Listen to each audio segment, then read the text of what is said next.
चढ़ाने वाले, जल चढ़ाने वाले हैं, जितने भगवान शंकर की साधना करने वाले, जितने शिव की उपासना करने वाले, जितने देवघर में जाकर बाबा को गंगा जल चढ़ाने वाले हैं, कांवड़िए हैं, जितने भगवान शंकर के भक्त हैं,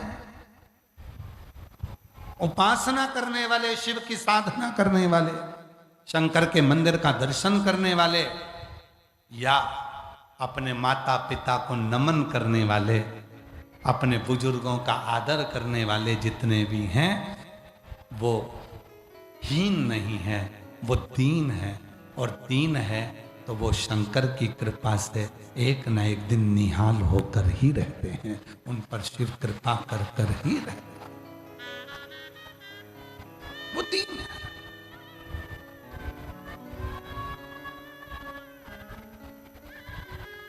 कितनी सुंदर बात कही। देवराज नाम का ब्राह्मण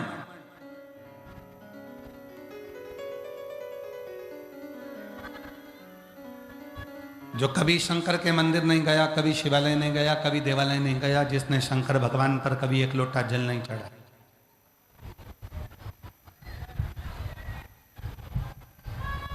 जिसने भगवान शंकर की कभी साधना नहीं करी,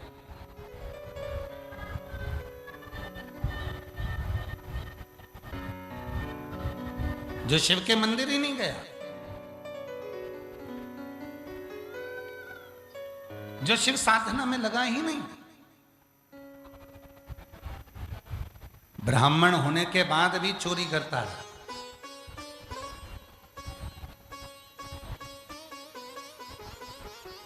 और एक दिन चोरी का धन लेकर आ रहा था, कोई बहुत, उसकी पत्नी जो थी, उसके बच्चे जो थे, वो सब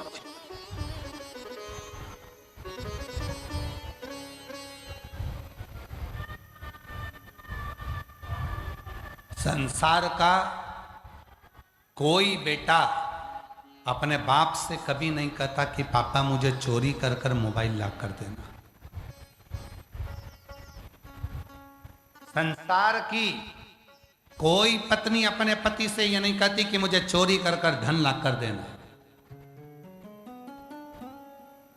पत्नी कहती है कि तुमसे विवाह हुआ है, बस मेरा पेट भर देना, भूखी ना रहूं, बच्चे भूखे ना रहें, परिवार में सब सुख हो।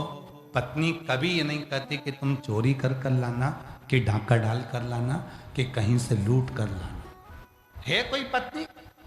कभी सुना है तुमने कि किसी पत्नी ने अपने पति से कहा है कि चोरी कर कर लेकर आओ, डाका डाल कर लेकर आओ? बच्चों ने कहा हो कि पापा मुझे अच्छे स्कूल में पढ़ाना है, तो मुझे तुम चोरी कर कर लेके आना, डाका डाल कर लेकर आना? ना कभी कोई बच्चे अपने पिता से कहते हैं कि चोरी करो, और ना कोई पत्नी अपने पति से कहती है कि चोरी करो।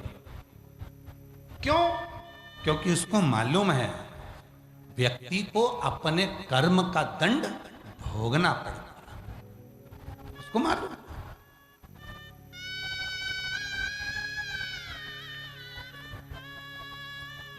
धन के हिस्सेदार तुम्हारे बच्चे भी होंगे, जो धन तुम कमा कर लाए हो उसके हिस्सेदार तुम्हारे बच्चे भी होंगे, धन के हिस्सेदार तुम्हारी पत्नी भी होगी, धन के हिस्सेदार तुम्हारी माता भी होगी, धन के हिस्सेदार तुम्हारे भाई भी होंगे, धन के हिस्सेदार तुम्हारे परिवार वाले होंगे, पर तुम्हारे कर्म के हिस्सेदार कोई नहीं होगा।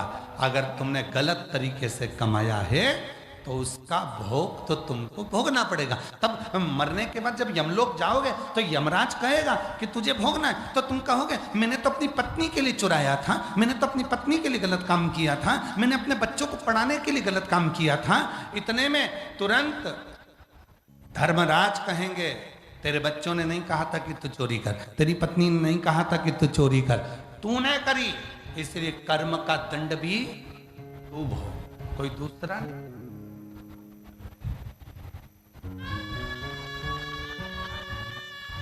मत बुरे कर्म कर बंदे, वरना पछताएगा, भगवान की आंखों से तू बच नहीं पाएगा, तू बच नहीं पाएगा। अरे ओ अज्ञानी मत कर नादानी।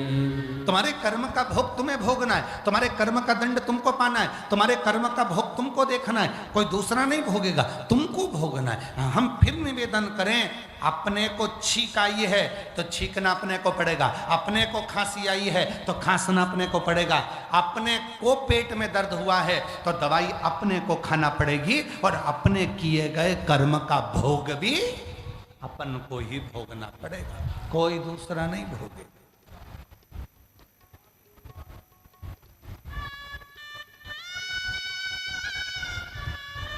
तुम आयो शिव महापुराण की कथा सुनने के लिए, दूर दूर से आयो, अपने साथ में एक छाता भी लायो, पानी की 2 बोतल भी लेकर आयो, बिछाने का आसन भी लायो, ओढ़ने का कम्बल भी लायो, बैग लेकर आयो।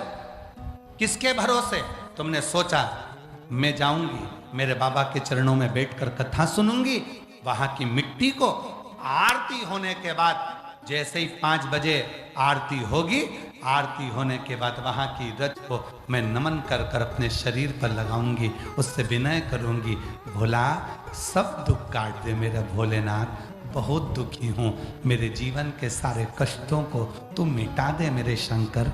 मैंने सुना है ब्रह्मा ब्रह्म लोक में रहते हैं, भगवान विष्णु बैकुंठ लोक में रहते हैं, इंद्र इंद्रलोक में रहते हैं, मैंने सुना है शिव तुम तो पृथ्वी लोक में रहते हो, तो तुम ही तो मेरा दुख मिटाओगे, इसलिए मेरे बाबा मैं आपकी रज को, मिट्टी को, यहाँ की धूल को मैं नमन करती हूँ कि मेरा दुख तुम मिटाओ। आए हैं बहुत सारे, मेरी जीजियां, मेरे जीजा, मेरी बेटियां, मेरे बेटा, मेरे बुजुर्ग माँ बाप, ना जाने कितने कितने, इतने।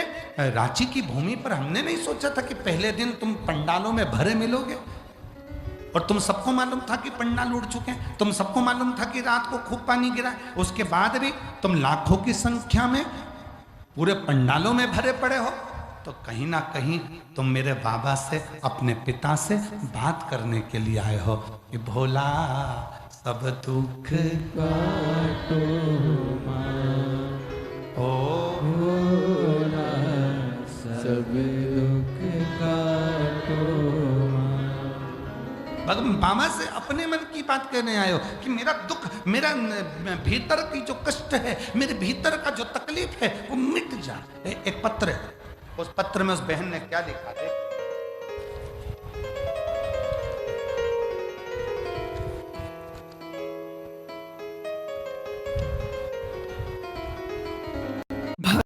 पर जब भूख सताए, अरे पेट में गुड़गुड़ कोते खाए,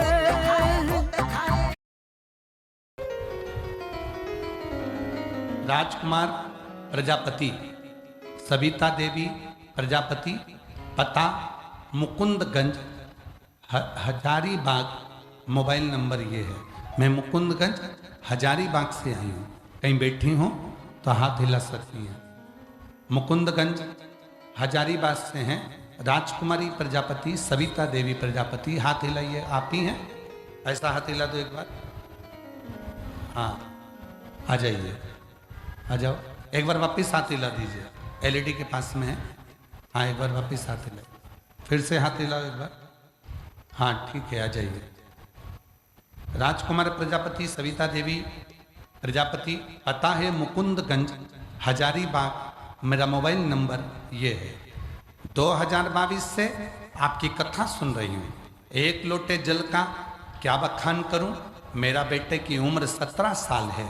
मेरा बेटा पिछले 3 सालों से एक तबीयत खराब हो चुकी, रांची के बड़े बड़े डॉक्टरों को दिखा दिया, फिर भी बीमारी का कोई पता नहीं चल पा रहा। सभी डॉक्टर बोलते हैं कि जिंदगी भर दवाई चलेगी, ये ठीक नहीं हो सकता। बड़ी कष्ट में हूं गुरुजी। तब कथा में पशुपति व्रत के बारे में सुना था। मेरा पहला पंडाल, मैंने ये सुना कि पंडाल में बैठकर कथा सुनो और वहां की मिट्टी को नमन करो। आप कहते हो कि डॉक्टर शंकर का एक रूप होते हैं, तो डॉक्टर को हम शंकर भगवान मानते हैं, क्योंकि आप ही तो कथा में कहते हो कि डॉक्टर शंकर हैं, शिव हैं।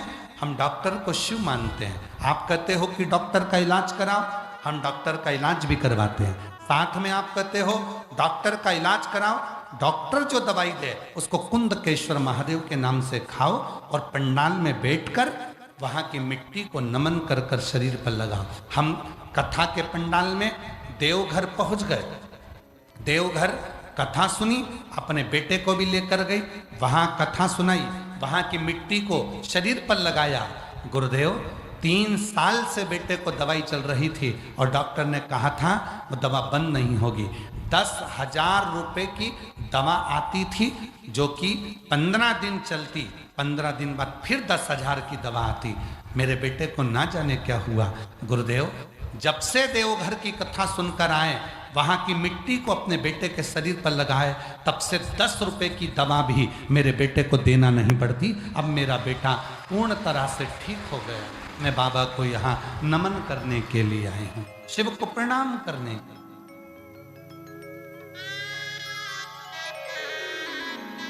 उससे कहो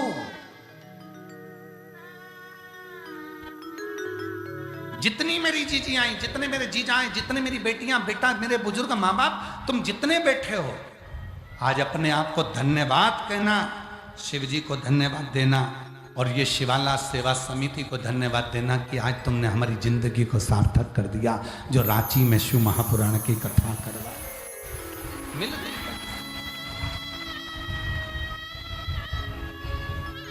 साधु का ऐसे दयालु नाथ से रिश्ता बनाइए। आपकी आवाज नहीं आ रही है, मेरे हमारी व्यासपीठ तक आवाज पहुंचना चाहिए। दमदारी से बोलो जरा, बहन भाई बैठे हैं बात करने के लिए, अच्छे से बोलो। ऐसे दया, बहुत बढ़िया।